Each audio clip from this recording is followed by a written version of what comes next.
અરવલ્લી જિલ્લામાં ભારત બંધ એલાનની અસર, તમામ વેપારીઓએ ખુલ્લું સમર્થન।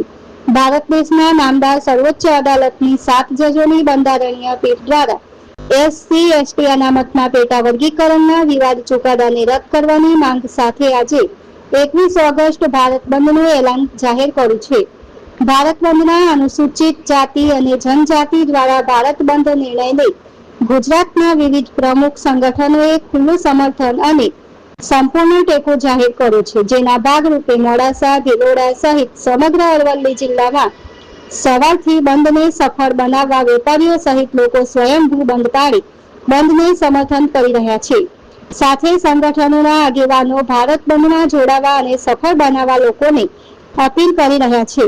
બંધના એલાનને લઈ જિલ્લાના નગર અને શહેરમાં ઠેર ઠેર પોલીસનો સઘન અને ચાંપતો બંદોબસ્ત પણ ગોઠવવામાં આવ્યો છે। બાબુસિંહ ચૌહાણ, અરવલ્લી।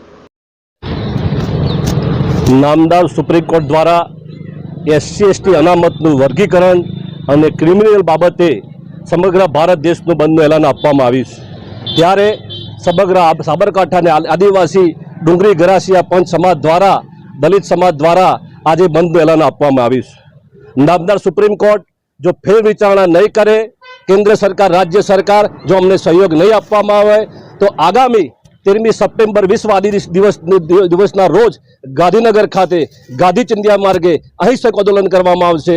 માટે આ ફેર વિચારણી કરી SC/ST સમાજને ન્યાય આપવામાં આવે, એના માટે આજે ભારત બંધને એલાન આપવામાં આવ્યું છે।